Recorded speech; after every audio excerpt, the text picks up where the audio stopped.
Olá, sou Lourdes Caroline Almeida Silva, bacharel em Ciências Sociais, mestre e doutora em Políticas Públicas pela Universidade Federal do Piauí. Sou professora do curso de Ciências Sociais da UESP de Parnaíba.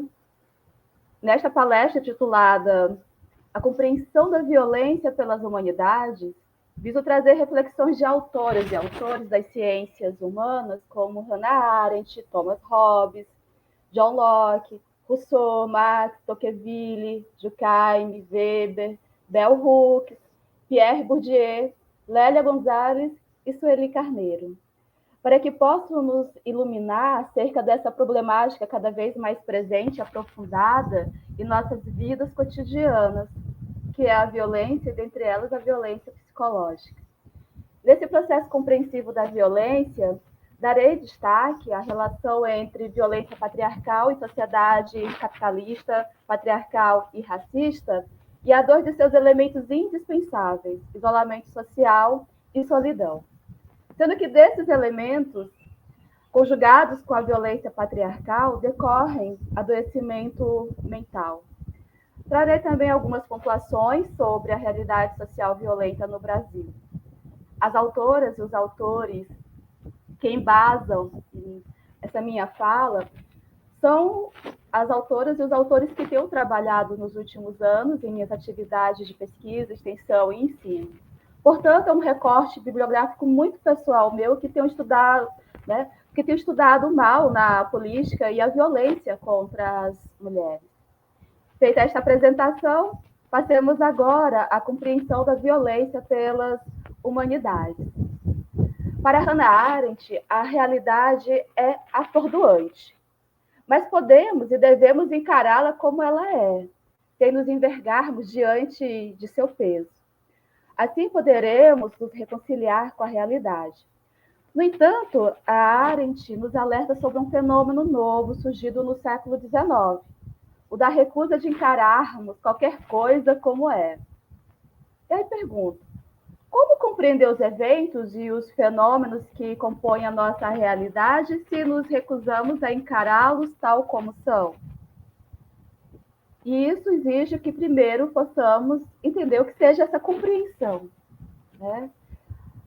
Antes de qualquer coisa, no livro A Dignidade da Política, Arendt diz que compreender não tem a ver com perdoar.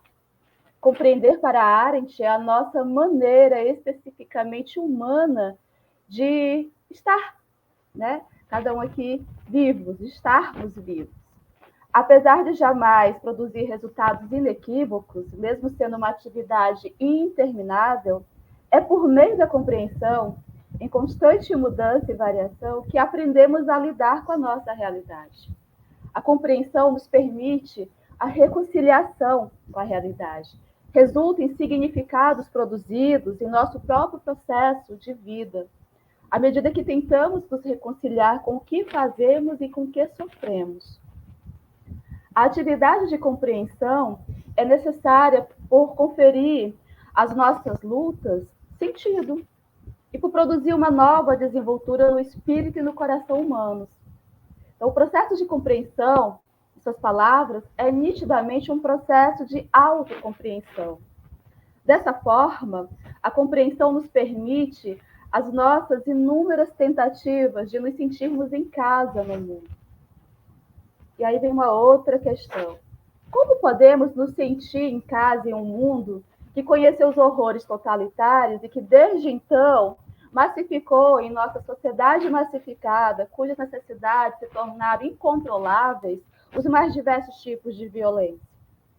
Ainda em A Dignidade da Política, Arendt afirma que na experiência totalitária que deixou todo um legado de um novo tipo de violência, o terror totalitário e de mal, o mal banal, entrevê-se a perda da busca de significado e da necessidade de compreensão, pois o totalitarismo tentou roubar do homem a sua própria natureza, sob o pretexto de transformá-la.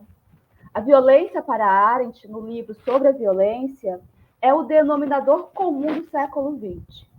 Embora a nossa autora tenha morrido em 1975, acredito que ela concordaria comigo acerca da violência também ser o denominador comum desses primeiros 24 anos do século XXI, que tanto aprimorou o desenvolvimento técnico dos implementos da violência, quanto, em suas palavras, o jogo de xadrez apocalíptico entre as superpotências.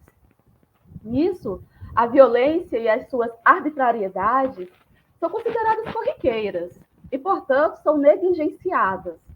Vide o nosso extremo potencial suicida, com o desenvolvimento de armas de destruição total, ou seja, de destruição de toda forma de vida orgânica na Terra. Aqui entra um importante ponto sobre a violência. Ela anda de mãos dadas com a manipulação, sendo que os viciados em manipulação dificilmente percebem a realidade das coisas. E com a mídia de massa, somos todos e todas cada vez mais manipulados. O que nos leva a outro ponto que gostaria de destacar sobre o pensamento arendtiano da violência, qual seja, a violência não pode ser derivada do poder, que é o seu oposto. Nesse sentido, Arendt não pretende equiparar a violência ao mal. O que isso quer dizer? Quer dizer que a violência não é bestial nem irracional, de acordo com suas palavras. Frequentemente advém da raiva, um sentimento humano como qualquer outro. A violência e a raiva não são mais, claro, indício da desumanização, mas a sua ausência visível. Para Arendt, reagimos com raiva apenas quando o nosso senso de justiça é ofendido. E essa reação, de forma alguma, reflete necessariamente uma injúria pessoal. Nesse sentido, em suas palavras, tanto na vida privada quanto na vida pública, há situações em que apenas a própria prontidão de um ato violento pode ser um remédio apropriado. Em outras palavras, novamente, suas palavras, em certas circunstâncias, a violência, que é o agir sem argumentar, sem o discurso ou sem contar com as consequências, é o único modo de reequilibrar as balanças da justiça.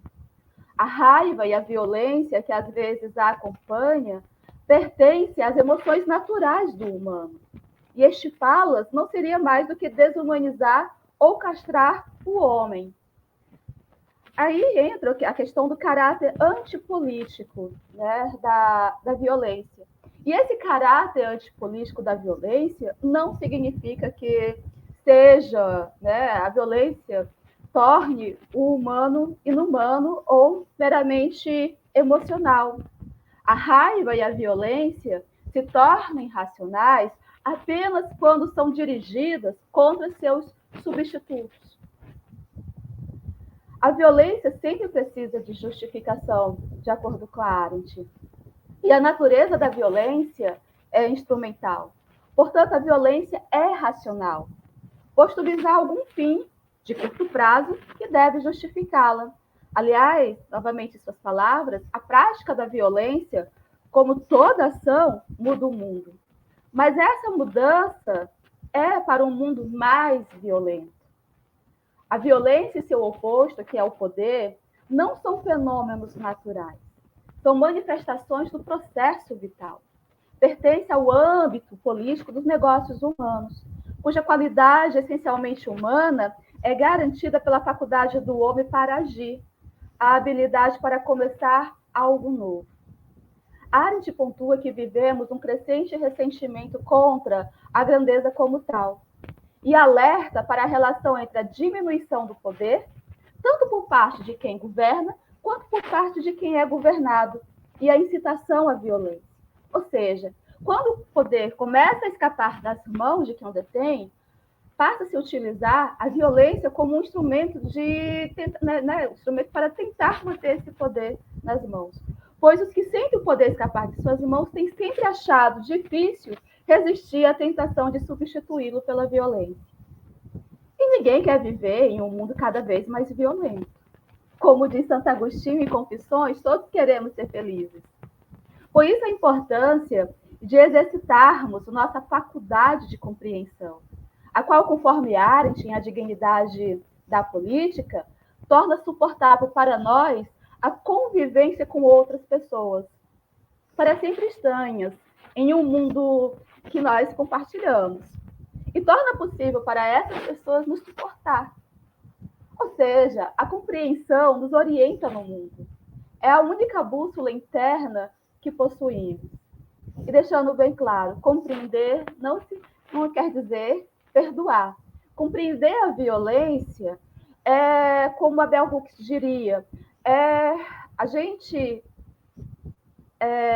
reconhecer que eu, vocês, todos nós, somos e fomos feridos por atos violentos. O reconhecimento dessas feridas, que são feridas de desamor, é um dos primeiros passos que podemos dar rumo, né, a essa compreensão que pode nos levar a atos de amor, né, a uma situação de uma realidade mais amorosa, como eu vou trabalhar lá no finalzinho, nas conclusões. Um outro teórico que eu gostaria de chamar a atenção aqui nessas falas sobre a violência é o Hobbes, o Thomas Hobbes. E ele, na epístola dedicatória ao conde Guilherme de Devonshire, escrita em 1646, diz que há 2 ditados verdadeiros. O primeiro desses ditados é o seguinte: o homem é um Deus para o homem. O segundo ditado, e que ficou mundialmente famoso, é o homem é um lobo para o homem. O homem é o lobo do próprio homem, né? O primeiro ditado, o homem é um Deus para o homem, conforme Hobbes, nos aproxima da semelhança com Deus pela justiça e a caridade, que são as virtudes da paz. O segundo ditado, o homem é um lobo para o homem, faz até mesmo com que os bons cidadãos, à vista da maldade dos outros, recorram às virtudes da guerra. E quais seriam essas virtudes da guerra? A violência e a intriga. E ele diz assim, que a partir disso, ao recorrer a essas virtudes da guerra, né, recorremos a elas, que é a violência e a intriga, como animais ferozes. Né? E a gente recorre como animais ferozes para ter segurança. Por isso a importância de conhecer a natureza das ações humanas com o objetivo de alcançar uma paz constante. A violência como uma das virtudes da guerra, e a guerra sendo contrária à conservação dos homens, segundo Hobbes, fazem da busca da paz, enquanto houver alguma esperança, um ditame da razão.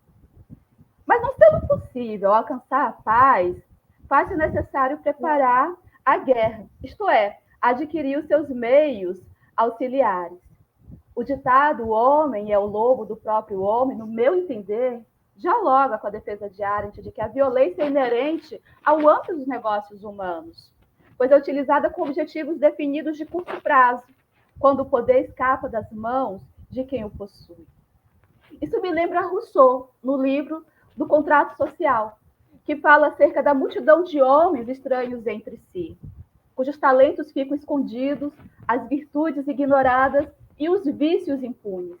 Em suas palavras, cada cidadão não é nada e não pode nada, a não ser por meio dos outros. Como uma ação, a violência se encontra na esfera relacional entre os homens. John Locke, em segundo tratado sobre o governo civil, diz que todo homem tem o poder de punir o crime e evitar que ele seja novamente cometido, pelo direito de proteger toda a humanidade, realizando, para tanto, todo ato razoável a seu alcance para a obtenção do objetivo. Se visa a proteção da humanidade, quem comete crime, através da violência injusta e da carnificina, declara guerra a todo o gênero humano. Por isso, pode ser destruído como uma besta selvagem, em cuja companhia o homem não pode conviver ou ter segurança. Mas deixando bem claro, aqui ele está se referindo que há determinadas pessoas que são hostis ao gênero humano, né? E que essas pessoas não tem como a gente conviver com elas, né? E aí, sendo a liberdade a base da sociedade política, quem tenta escravizar outros coloca-se em estados de guerra. E a violência, que é um instrumento, conforme a Arendt aborda, é um instrumento de dominação, de subjugação, de opressão. Né? E aí o John Locke diz que quem assim age expõe-se ao risco de morte. Independentemente de quem cause, do nome dado, das aparências ou das formas da lei, violência e danos continuam sendo violência e danos. E aí eu gostaria de destacar essa última parte, né? Que violência, independente da forma que assuma, continua sendo violência. Essa última parte nos ilumina, né? Quanto à ideia aqui proposta, de que independente de sua forma, seja física, psicológica, material, sexual, a violência continua sendo violência e atenta contra a liberdade e a vida humanas. Sendo que liberdade e vida humanas são ambas consideradas direitos invioláveis pela nossa Constituição Federal de 1988. Bell Hooks, nos livros O Feminismo é para Todo Mundo, Políticas Arrebatadoras e Tudo sobre o Amor, Novas Perspectivas, fala acerca da nossa sociedade e da nossa cultura, ambas de dominação patriarcal capitalista, de supremacia branca, as quais têm como características a violência patriarcal, baseada na crença de que é aceitável que um indivíduo mais poderoso controle outros por meio de várias formas de força coercitiva, dentre elas a violência psicológica. A violência patriarcal está ligada ao sexismo e ao pensamento sexista, à dominação masculina. Aliás, a realidade mostra que muito da violência patriarcal é direcionada às crianças, tanto por homens como por mulheres sexistas. Daí a urgência de desafiarmos e mudarmos as maneiras de pensarmos o gênero. Ou seja, quando falamos em violência, é necessário explicitarmos que esta também é praticada por mulheres, que há a violência masculina e a violência feminina. Nas palavras de Bell Hooks, em uma cultura de dominação masculina, todo mundo é socializado para enxergar a violência como um meio aceitável de controle social. Grupos dominantes mantêm poder através da ameaça, aceita ou não, de que castigo abusivo, físico ou psicológico será usado sempre que estruturas hierárquicas em exercício forem ameaçadas. Nesse sentido, para eliminarmos a violência, devemos enxergar socialmente homens e mulheres como grupos apoiadores do seu uso. Hooks entende a violência não apenas entre indivíduos, mas também entre nações e contra o planeta. Partindo da ideia de que a violência é da esfera relacional entre os homens, gostaria de pontuar algumas ideias trabalhadas por Hooks em Tudo sobre o Amor, Novas Perspectivas. A primeira é a de que a violência é aprendida, primeiramente em nossas experiências de desamor na infância. Reflexo disso é o nosso desconhecimento coletivo do amor. Em segundo, a violência é reafirmada em nossa recusa de encará-la na realidade. Em suas palavras, o lar da família nuclear é uma esfera institucionalizada de poder, que pode ser facilmente autocrática e fascista. Tanto que a masculinidade patriarcal, que é violenta, se caracteriza pela inabilidade para se conectar com os outros, ou seja, pela inabilidade para assumir a responsabilidade por causar dor a si e aos outros. A negação dessa inabilidade explicita-se especialmente quando os homens, em particular, justificam a violência e a extrema violência contra quem tem menos poder, sugerindo que eles são as verdadeiras vítimas. O que, em parte, é verdade, tendo como ponto de vista a análise feita por Pierre Bourdieu no livro A Dominação Masculina. Bourdieu diz que os homens também são prisioneiros e vítimas da representação dominante, pois ser homem é uma imposição auto-evidente sem discussão. Os homens são governados pela honra, sendo uma força superior, né, a honra, uma transcendência social que toma corpo e que funciona como destino.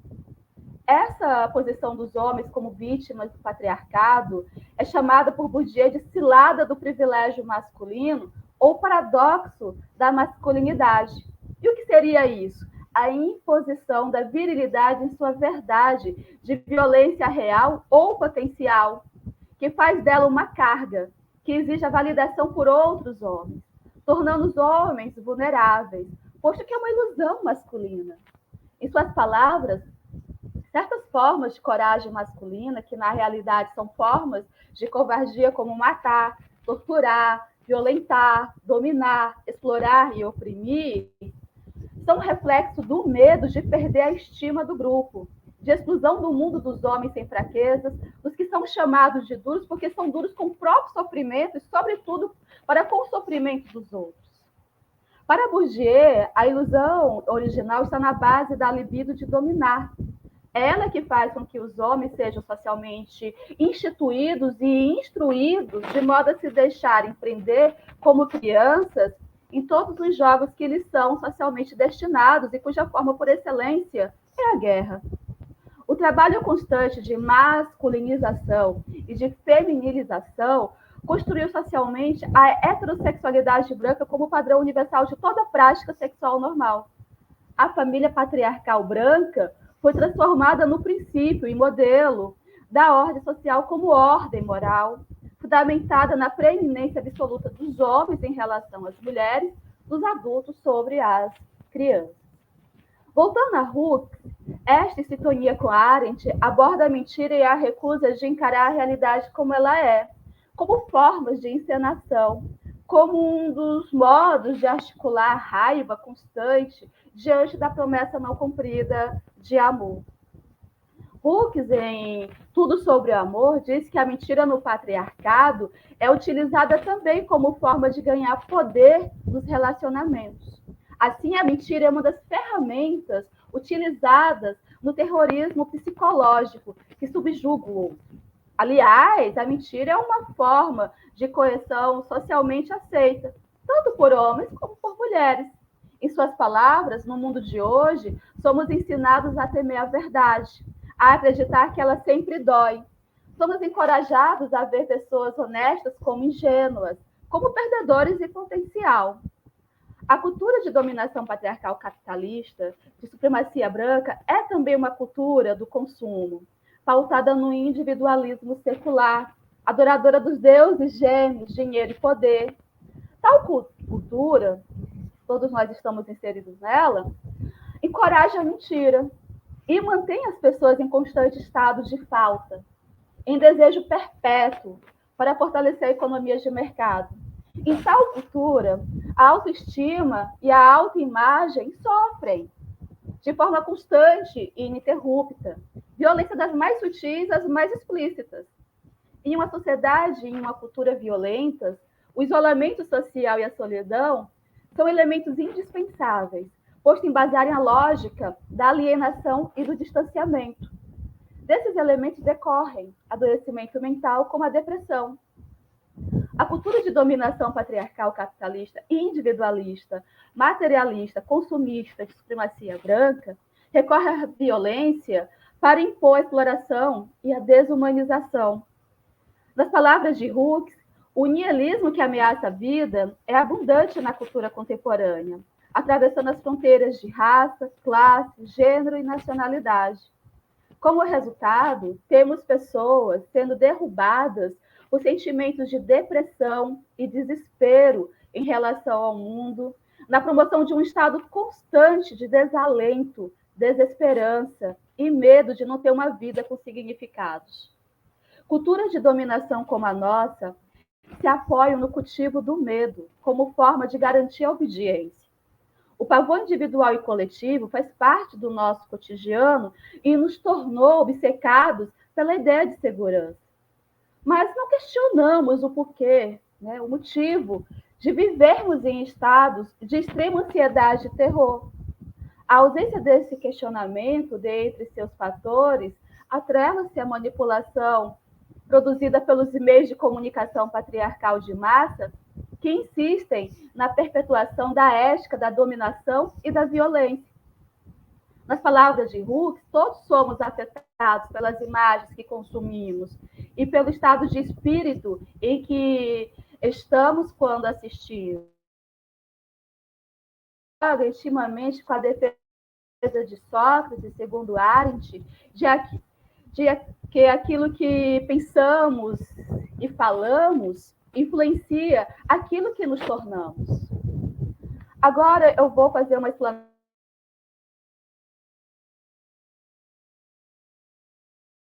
sociedade capitalista e que são elementos que favorecem o nosso adoecimento mental.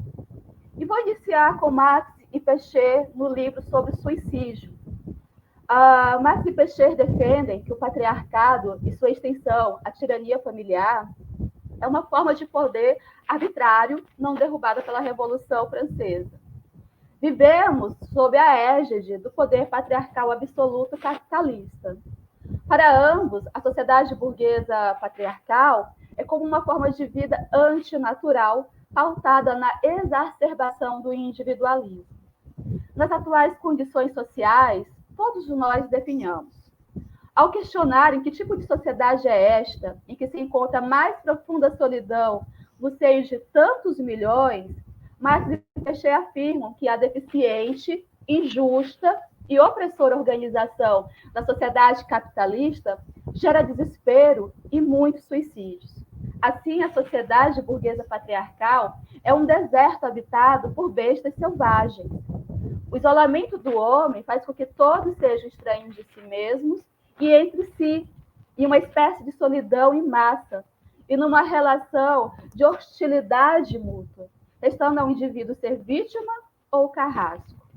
Nesse mesmo sentido, Tocqueville, em A Democracia na América, aborda que a sociedade capitalista transformou o individualismo em um sentimento democrático, refletido e tranquilo, que se desenvolve à medida que as condições se igualam, isolando cada cidadão dos demais em uma pequena sociedade particular, abandonando a grande sociedade a si mesma. Ou seja, o capitalismo explicitou ainda mais o isolamento dos homens uns dos outros. O capitalismo e sua promessa de igualdade das condições promove a vontade insaciável de adquirir o bem-estar.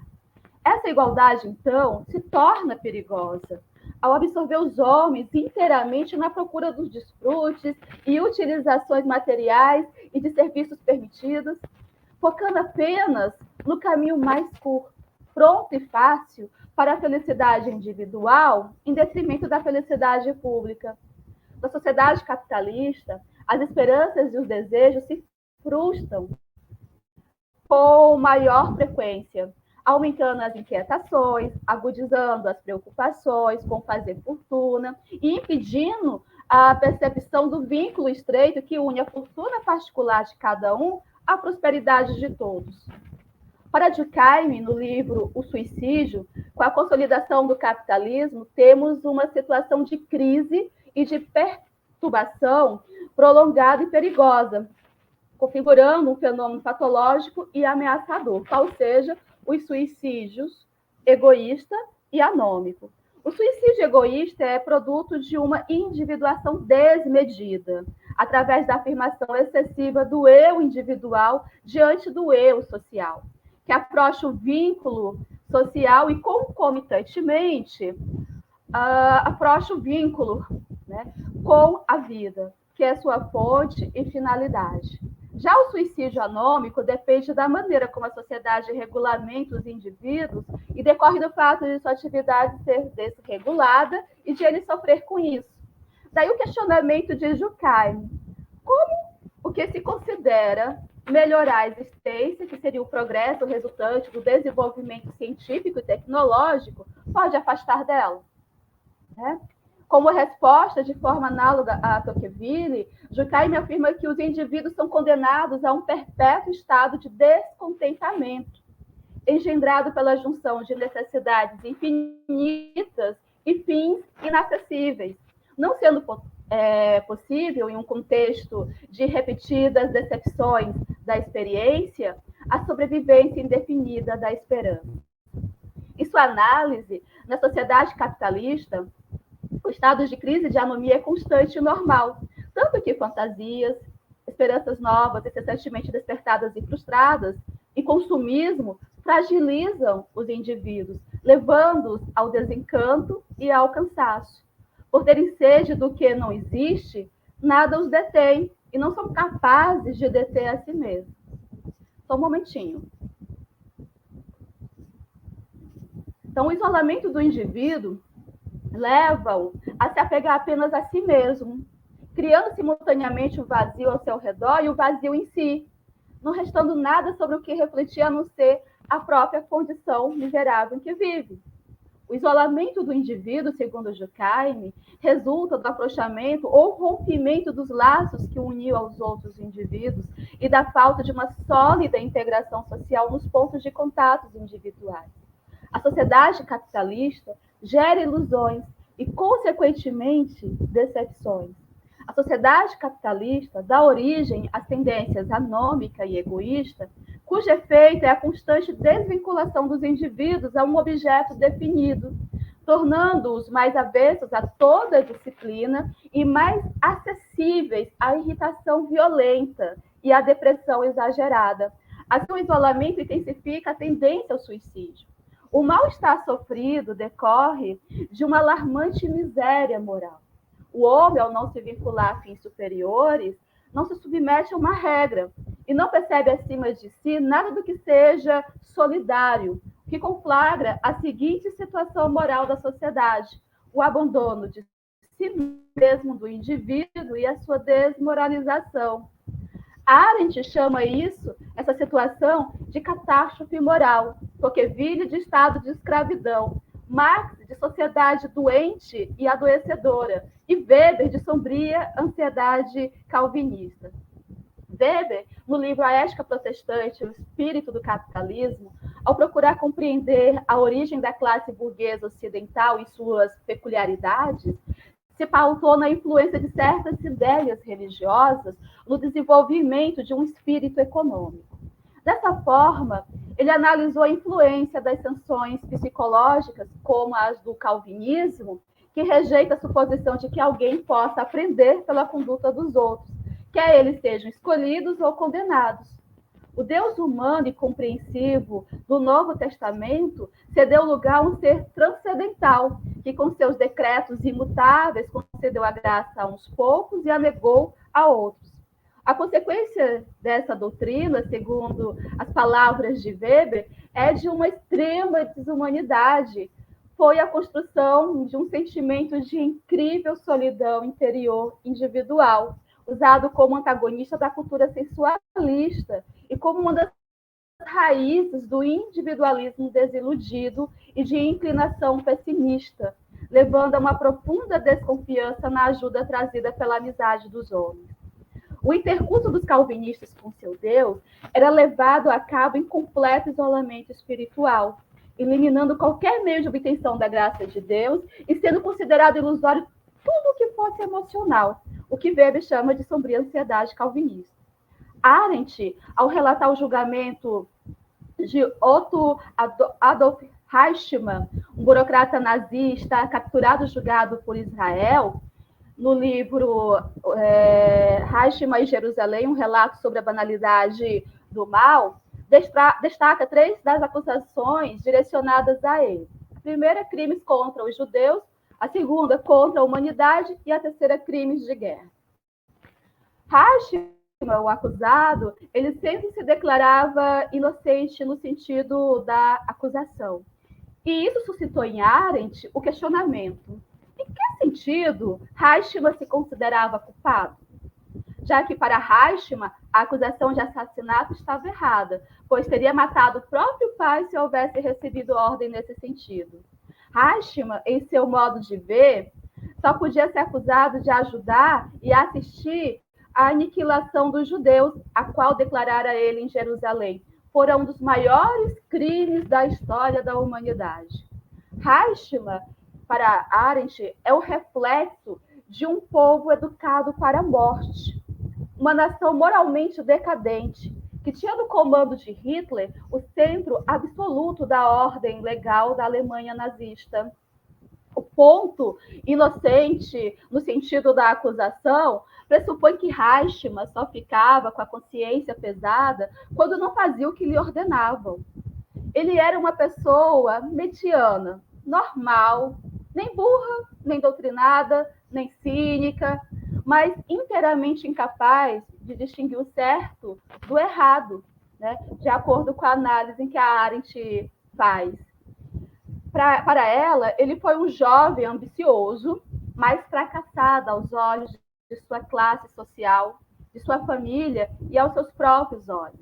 Ressentido, considerava sua própria vida uma cadeia sucessiva de frustração que contava uma inédita história infeliz. Aqui podemos encontrar o duplo vazio durkheimiano que volta os indivíduos apenas e irrefletidamente para sua própria condição miserável. E aí Arendt diz que Eichmann era um homem comum, ávido por reconhecimento e enriquecimento, que preferia ser enforcado como um tenente-coronel da reserva do que viver a vida discreta e normal de vendedor viajante. Tanto que o período mais feliz da sua vida foi o ano em que ficou em Viena, na chefia do Centro de Imigração dos Judeus Austríacos. E quando ele ficou lá nesse centro, ele era o responsável pela imigração forçada e pela expulsão da massa judaica, coordenando e negociando a morte, de pensar do ponto de vista. E aí a Arendt disse que as distorções da realidade que Eichmann fazia, atreladas à sua perniciosa memória deficiente, eram horríveis por causa do horror com que elas lidavam.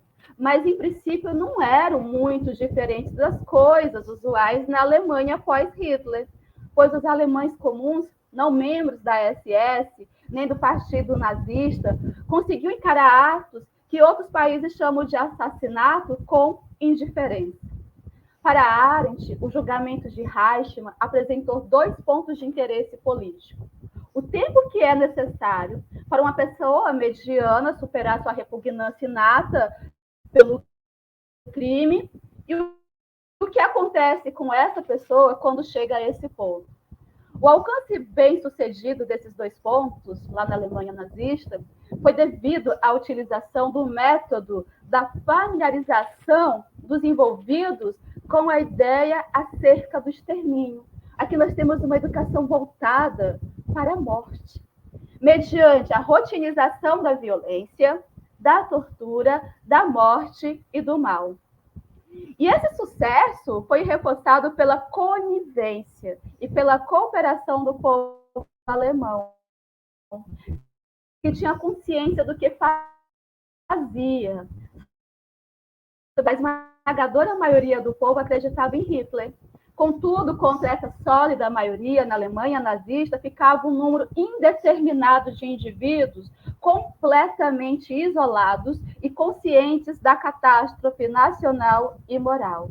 Isolamento, na teoria arendtiana, pautado na filosofia política da Grécia Antiga, é impotência. A Alemanha nazista aprendeu a resistir ao não matar. O mal perdeu, de acordo com a Arendt, sua qualidade de tentação sobrenatural e escancarou-se como um aprendizado, a banalidade do mal. Em outras palavras, o problema Eichmann revela que muitos eram como ele, o que não significa para Arendt que haja um Eichmann em cada um de nós, mas que há um grande número de Eichmann que são bastante diferentes. Nem pervertidos, nem sádicos, mas terrível e assustadoramente normais. Uma normalidade muito mais apavorante do que todas as atrocidades juntas, que fez surgir um novo tipo de criminoso, que comete seus crimes em circunstâncias que tornam praticamente impossível para ele saber ou sentir que está agindo de modo errado.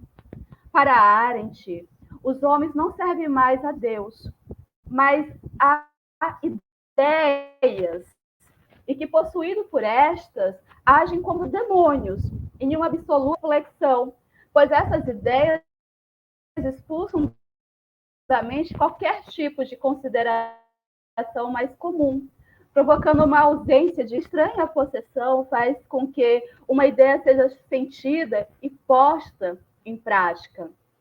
E aí nós temos a encarnação das ideias, que significa que seus emissários podem ser transformados em ídolos. E o ídolo significa que o homem se torna Deus, governado por uma ideia e pelo auto-engano.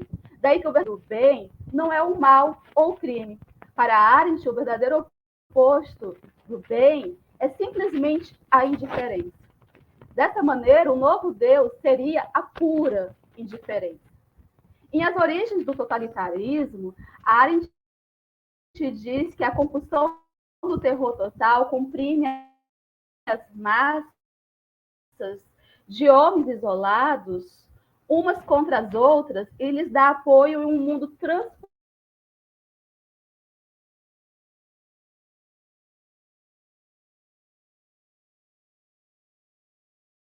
semelhante, consequentemente, a capacidade de pensar e de sentir. O terror, para reinar absolutamente, precisa que os homens se isolem uns contra os outros, pois isolamento é, por definição, impotência. O isolamento e a impotência são a incapacidade básica de agir. O isolamento da esfera política corresponde à solidão dos contatos sociais, mas ela faz uma diferenciação muito importante. Ela diz que isolamento e solidão não são iguais. Pelo contrário, são diferentes. Né? E aí ela vai explicar essa diferença. Para ela, no domínio totalitário, como forma de governo, o isolamento destrói a vida privada, baseando-se na experiência de não se pertencer ao mundo. Já a solidão é uma experiência radical e desesperada que alguém pode ter, relacionada ao desraigamento ou ausência de raízes, de um lugar no mundo reconhecido e garantido pelos outros. E também está ligada à superfluidade, ou total não pertencimento ao mundo, ou descartabilidade. Na solidão, o indivíduo é apenas um só, dois em um, que é quando a gente está ali pensando, né? Que é a definição que o Sócrates dá ao pensamento. A solidão, para Arendt, é tão insuportável devido à dupla perda das capacidades de pensar e de sentir, e que desde o século XIX, com a consolidação do capitalismo, se tornou a experiência diária de massas cada vez maiores. Trazendo essa discussão para o cenário brasileiro, a Lélia Gonzalez, no livro Com o Feminismo Latino-Americano, afirma que as instâncias política, ideológica e econômica limitam objetivamente os diversos comportamentos possíveis dos atores sociais. Essas instâncias, para Gonzalez, são desenvolvimento desigual e combinado, formação de massa marginal que é supérflua, aquilo que é supérfluo é descartável, e aqui nós temos a questão da superfluidade ou descartabilidade humana, da teoria marginal, que é supérflua, é descartada, é descartável e descartada, dependência neocolonial e manutenção de formas produtivas anteriores, como o capital comercial e o capital industrial competitivo, os quais coexistem com o capital industrial monopolista. E aí a Lélia Gonzalez, ela destaca a questão da funcionalidade da superpopulação relativa, cuja grande parcela se torna supérflua, constituindo uma massa marginal em face do processo de acumulação hegemônica. E esse processo transversaliza gênero e etnicidade na problemática da incidência do desemprego e do subemprego. Tem-se, então, o patriarcado e suas ramificações, machismo e misoginia, e o racismo como ações violentas. Ou seja, o racismo e o pensamento patriarcal são construções ideológicas e conjuntos de práticas que beneficiam determinados interesses. Nas palavras de Lélia Gonzalez, a eficácia do discurso ideológico é dada pela sua internalização por parte dos atores, tanto os beneficiários quanto os prejudicados, que o reproduzem em sua consciência e em seu comportamento imediato. Novamente, uma educação violenta. Quanto à transversalidade, sexo e raça na sociedade capitalista, a mulher negra é excessivamente sobrecarregada com os mais diversos tipos de trabalho aqui no Brasil. Tal sobrecarga é uma manifestação das violências dirigidas à população negra, que no Brasil vive em situação de miséria e desamparo. Nas palavras de Gonzalez, a mulher negra, excluída da participação no processo de desenvolvimento, ficou relegada à condição de massa marginal, que é descartável e descartada, né? Mergulhada na pobreza, na fome crônica, no desamparo. O racismo e o sexismo, como manifestações da violência, objetificam e desumanizam seu alvo, já que o estatuto de sujeito humano lhe é negado. O cenário brasileiro para a população negra, para Gonzalez, caracteriza-se pela sistemática perseguição, opressão e violência policiais, como instrumentos de descarte dos supérfluos. Esse cenário aponta como perspectiva para os jovens negros o bandidismo e a morte. Para as crianças negras, a exploração do trabalho infantil. Ou seja, para a população negra, a realidade é vivida com dor e humilhação.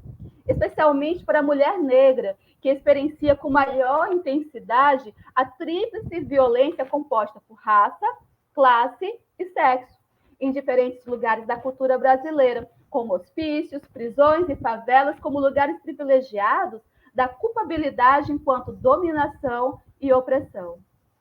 Sueli Carneiro, no livro Racismo, Sexismo e Desigualdade no Brasil, afirma que uma questão essencial acerca dos direitos humanos é a prevalência da concepção de que certos humanos são mais ou menos humanos do que outros, o que, consequentemente, leva à naturalização da desigualdade de direitos. E aí, continuando com suas palavras, sendo que alguns grupos estão consolidados no imaginário social como portadores de humanidade incompleta. Por isso, o cotidiano brasileiro é afligido pela violência e as suas diversas manifestações, que se massifica pela fabricação do que ela chama, ela pega de um outro autor e ela assim, pela fabricação do medo. O medo e a violência ambos juntos. Carneiro fala da dor da cor ou da dor da raça e o quanto essa dor pode ser encontrada nos ambientes educacionais, devido a dinâmicas escolares discriminatórias que deixam as crianças negras fragilizadas, hostilizadas, catatônicas, configurando para o autor uma crueldade com que seres humanos tão, conforme suas palavras, tão pequeninos são tratados em nosso tecido social doente. A autora explicita que preconceito racial, humilhação social e, acrescento, sexismo causam sofrimento.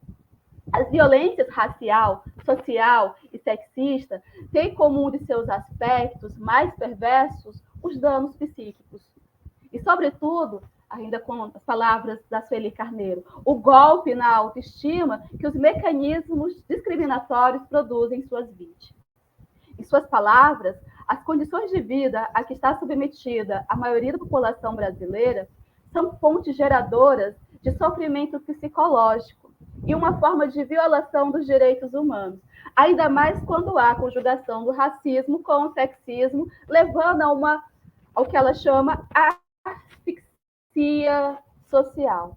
Essa conjugação resulta no que ela também chama de matriarcado da miséria, que foi uma expressão cunhada por Arnaldo Xavier, um poeta negro e nordestino. Nas palavras da Sueli Carneiro, as mulheres negras têm sua experiência histórica marcada pela exclusão, pela discriminação e pela rejeição social. E aí, para finalizar, eu pergunto para vocês se podemos viver em uma sociedade menos violenta e mais amorosa.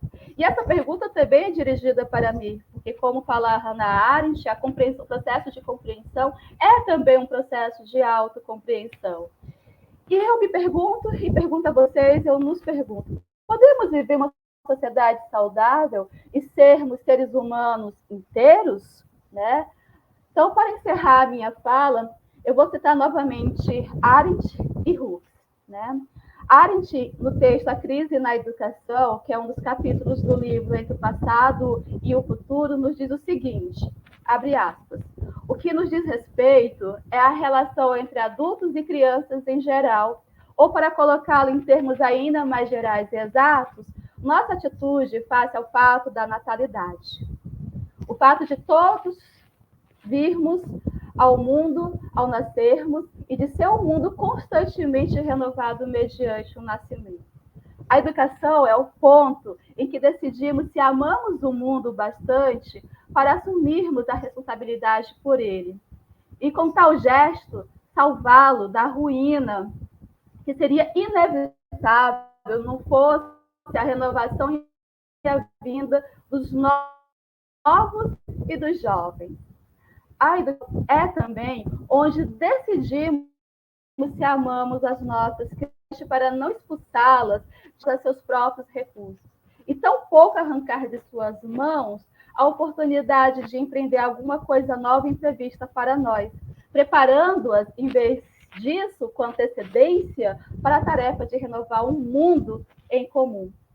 Temos, assim, nas palavras de Arendt, a defesa do amor mundi, que é a nossa responsabilização com a infância, os novos começos, para que estes possam assumir a responsabilidade de cuidar e renovar o mundo que todos nós compartilhamos com os que estão vivos e com aqueles que ainda virão. E também com os que já não estão mais entre os vivos, aqueles que já morreram. Né? Porque, como diz a Virginia Woolf, os mortos vivem em nós. E nós futuramente também morreremos, mas poderemos continuar nas novas gerações. E para que isso aconteça, precisamos ter a prática do amor mundi, essa responsabilização pelas novas gerações e uma responsabilização amorosa, respeitosa, cuidadosa. Hooks, no livro Tudo sobre o Amor, defende que o amor é uma ação, tal como a Hannah Arendt também, que combina cuidado, compromisso, confiança, sabedoria, responsabilidade e respeito. O amor para Hooks é a vontade de nutrir o nosso crescimento espiritual e da outra pessoa. É o compartilhamento com outros da compreensão comum do que significa amor para cultivar o amor. Né? O que significa amar? O que significa o amor? Quando a gente aprende isso, a gente pode cultivar realmente o amor. Sendo que temos nossas primeiras e mais importantes experiências de desamor na infância. Por isso mesmo, precisamos nos responsabilizar pela infância, tal como defende a Hannah Arendt, para que as novas gerações aprendam sobre o amor, através de cuidados e educação amorosos. Pois, em suas palavras, né, nas palavras de Bell Hooks, aprender como nos amar e como amar os outros dependerá da existência de um ambiente amoroso, já que o amor próprio não pode florescer em isolamento. Além de nos responsabilizarmos pela educação amorosa da infância, acredito que Arendt concordaria com o Hooks sobre a importância da construção de laços de amizade. Nas palavras de Hooks, o amor verdadeiro é a base de nosso envolvimento com nós mesmos, com a família, com os amigos, com companheiros, com todos que escolhemos amar. Assim, como essas mulheres, como Hannah Arendt, como a Bell Hooks, Lélia Gonzalez, Sueli Carneiro, acredito que é através do amor como ação que podemos ser seres humanos inteiros. A inteireza humana que a Sueli Carneiro nos fala. Pois relações pautadas em amor não são relações violentas e não nos violentam. E um dos primeiros passos para uma sociedade mais amorosa, onde todas as pessoas possam viver sua humanidade com inteireza, consiste no fim da cultura de dominação patriarcal, que é violenta.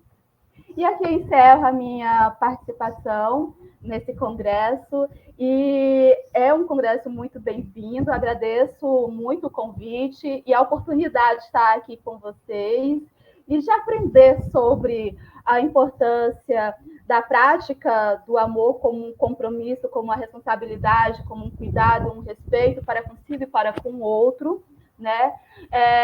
Na nossa tentativa de construir uma sociedade menos violenta e mais amorosa. Muito obrigada e até uma próxima oportunidade.